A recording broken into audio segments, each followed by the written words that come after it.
राकेश जैन, पाटनी, किशनगढ़ से। नमोस्तु महाराज जी।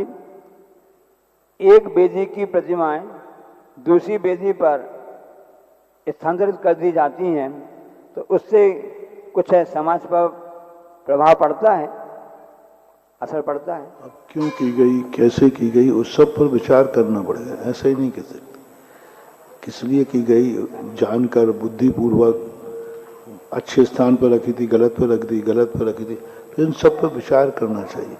ये कोई निषेधात्मक वाक्य नहीं है, ना विधियात्मक है।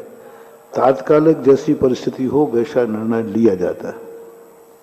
आयुषी जैन, जबलपुर से। नमोस्तु महाराज जी।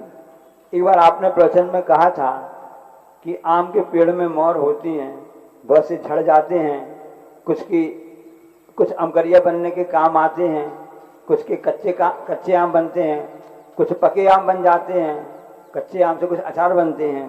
तो हम गृहस्थ लोग ऐसा कौन सा कार्य करें कि हमारे उन कार्य से पके आम का भी लाभ मिल जाए, अमकरिया बनने का भी लाभ मिल जाए, और कच्चे आम जैसे अचार बनते हैं वो भी हम लोग को लाभ मिल जाए?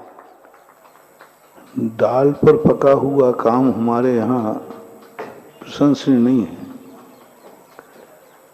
जो समय पर आकर पकता है वह काम वो शविपाक निर्जरा कहलाती है, और अभिपाक निर्जरा ही हमारे है।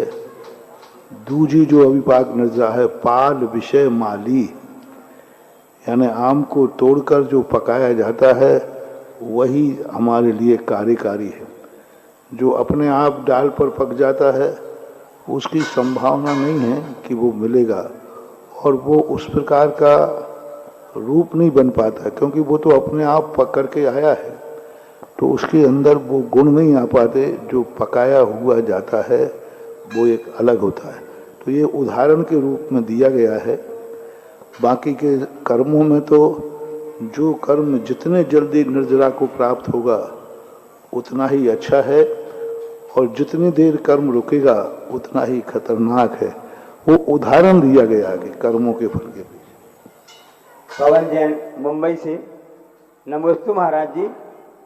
पंच परमेष्टि के ध्यान से बड़े बड़े संकट नष्ट हो जाते हैं, और आजकल वास्तु दोष के चक्कर में अच्छे अच्छे मकानों की बैंड बज जाती है। तो अब कैसा क्या करें कि क्या सिर्फ भगवान के ध्यान से वास्तु दोष दूर हो सकता है? पंच परमेष्टि के ध्यान से हमने तो कहीं नहीं देखा कि संकट दूर हो जाता है। यदि ऐसे ही संकट दूर हो जाते तो आज तक किसी को संकट आते ही नहीं। जो पंच परमेष्टि पद पर बैठे हैं उन्हीं के संकट दूर नहीं हो रहे, जिन्हें हम आचार्य उपाध्याय साधु कहते हैं, वे खुद संकट में है, नहीं तो उपसर्ग आदि हो ही नहीं। जो पंच परमेष्टि पद पर बैठे हैं उन्हीं के संकट दूर नहीं हो रहे, जिन्हें हम आचार्य उपाध्याय साधु कहते हैं, वे खुद संकट में है, नहीं तो उपसर्ग आदि हो ही नहीं, फिर शेरनी आदि खावे ही नहीं, फिर गज कुमार के ऊपर कोई सिगड़ी रखेगा ही नहीं। नमोकार मंत्र से संकट दूर होने का अर्थ क्या है? संकट दूर होना अलग चीज है, और ये वास्तु कोई जहर खावे और कहे कि मैं तो नमोकार मंत्र पढ़ लेता हूँ, जहर खा लूंगा, तो नमोकार मंत्र क्या करेगा? हाँ, नमोकार मंत्र वहां काम करता है जहां पर तुम्हारे सारे पुरुषार्थ थक जाते हैं और तुम्हारी श्रद्धा है कि इसमें हार ही है, नाग नहीं है, तो फिर वो तुम्हारे हाथ छूते ही नाग भी हार बन जाएगा। वहां पर धर्म की आदि की चर्चा होती है। अग्नि नीरकुंड बन गई उसके व्रत के प्रभाव से। तो नियम और व्रत अलग चीज है। नमोकार मंत्र से संकट दूर हो जाते तो संसार में कोई संकट में ही नहीं रहता। नमोकार मंत्र हमें संबल देता है, साहस देता है, धृति देता है, सहन करने की शक्ति देता है। लेकिन जो नैमित्तिक संकट होते हैं, जैसे बीमारी है, अब बीमारी है तो है, अब उसमें नमोकार मन से इतनी होगा कि तुम आज मरते थे तो 2 दिन और जिंदा रह जाओगे।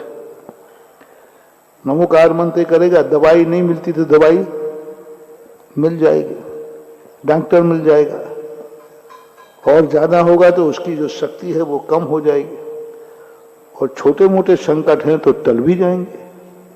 ऐसी बात नहीं है, वास्तु दोष में रहने वाले लोग भी सुखी रहते हैं, क्योंकि उनका पुण्य इतना है, इतना पुण्य है कि वास्तु उसका कुछ बिगाड़ नहीं पाते। लेकिन थोड़ी सी पुण्य की कमी आ जाएगी। ये ऐसा है, मैं उदाहरण हमेशा दिया करता हूं। एक व्यक्ति है, ट्यूबलाइट खा जाता है, ट्यूबलाइट खा जाता है ऐसे चबा के, तो फिर सभी खा के दिखाओ ना। वो ट्यूबलाइट खा गया, तो मैं कांच का तो क्या, ककड़ी का बीज भी चल जाए तो दस्त लग जाए साबुत, और वो पूरी ट्यूबलाइट खा गया।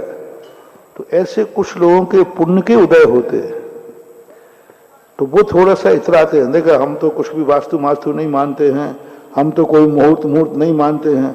हाँ, नहीं मानते हो, अभी थोड़ा पुण्य का उदय है। हम तो कुछ भी खा लेते हैं, हमें तो कुछ भी नहीं होता। हाँ, थोड़ा पुण्य का उदय है, इसलिए कुछ है। जिसको थोड़ा सा स्वास्थ्य नाजुक हो ना, तो एक दाना भी पहुंच जाए तो 3 दिन दस्त लगते हैं। एक थोड़ा सा गड़बड़ पहुंच जाए तो वो नहीं खा पाते। तो इन सब सिद्धांतों को, पुण्य की तीव्रता में ये सिद्धांत मायना नहीं रखते, लेकिन जब पुण्य की थोड़ी सी मंदता आएगी तो हर चीज प्रभावित करेगी। वास्तु भी प्रभावित करेगी, ठंडी हवा भी प्रभावित करेगी। मैं कहता हूं मूंग की दाल भी पचाना मुश्किल हो जाता है। ऐसी ऐसी बीमारियां हैं जिसमें रोटी तो छोड़ो, मूंग की दाल का पानी भी उसे नहीं पचता है। तो ये कर्मों का जो विचित्र है, इन सबको देखना चाहिए। जिनके पुण्य कमजोर हैं उनको भोजन सावधानी से करना पड़ता है, उनको वास्तु शास्त्र आदि सब देखना चाहिए। वास्तु शास्त्र कोई चीज नहीं है, एक व्यवस्था है। जैसे औषधि है, बीमारी है तो अपन औषधि लाते हैं। यदि जब तुम कहो कि जो कर्म से होना है वो होगा, तो फिर औषधि भी मत खाओ, नमोकार मंत्र की माला फिरो। तो ऐसा नहीं है, औषधि अलग चीज है, नमोकार मंत्र की एक व्यवस्था अलग चीज है।